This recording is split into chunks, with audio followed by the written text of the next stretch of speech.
In how many ways can one select a cricket team of 11 from 17 players in which 5 players can bowl? 17ರಲ್ಲಿ 5 ಜನ bowling ಮಾಡೋಕ್ಕಾಗುತ್ತೆ.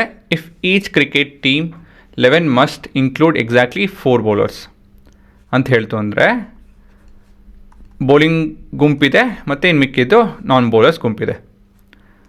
5ರಲ್ಲಿ 4 ಜನ select ಆಗಲೇಬೇಕು. ಇಲ್ಲಿ ಇನ್ನೆಷ್ಟು ಜನ ಮಿಕ್ತಾರೆ? 12 ಜನ ಮಿಕ್ತಾರೆ. ಇವರಿಂದ ಎಷ್ಟು ಜನ ಸೆಲೆಕ್ಟ್ ಆಗಬೇಕು? 7 ಜನ. ಬಿಕಾಸ್ 7 + 4 = 11, 5 + 12 = 17 ಅಲ್ವಾ? ಸೊ ಇನ್ನೊಂದು ರೀತಿಯಲ್ಲಿ ನಾನು ಬಿಡಿಸಿ ಹೇಳ್ತೀನಿ ನೋಡಿ.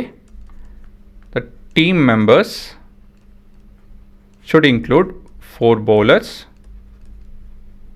Plus 7 non bowlers. ಇವೆರಡು ಆ್ಯಡ್ ಮಾಡ್ತು ಅಂತ ಹೇಳಿದ್ರೆ 11 ಆಗುತ್ತೆ ಅಲ್ವಾ? ಸೊ ಇಲ್ಲಿ NCR ಫಾರ್ಮುಲಾ ಉಪಯೋಗಿಸಿದ್ದೀವಿ. n factorial divide by n - r factorial 1/r factorial. So ಇವಾಗ total possibility will be equal to 5C4 into 12C7.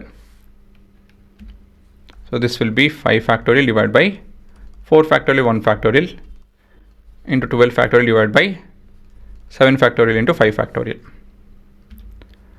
So this is 5 into 12 into 11 into 10 into 9 into 8, 7 factorial cut ಆಗುತ್ತೆ. So 5 into 4 into 3 into 2. So ಇಷ್ಟು ಬೇಕೋ ಅಷ್ಟೇ ಬರ್ಕೊಂಡು ಹೋಗೋಣ. So ಇಲ್ಲಿ 5 2 4 3 is 12, 5 into 2 10 ಈ ಥರ ಕಟ್ ಆಗುತ್ತಿದ್ದು. ಮತ್ತು ಇವಾಗ ಇದು 55 72. ಸೊ ಇದನ್ನು ಕ್ಯಾಲ್ಕುಲೇಟ್ ಮಾಡ್ತು ಅಂತ ಹೇಳಿದ್ರೆ 3960 ಪಾಸಿಬಿಲಿಟೀಸ್. ಇದೇ ನಿಮ್ಮ ಉತ್ತರ.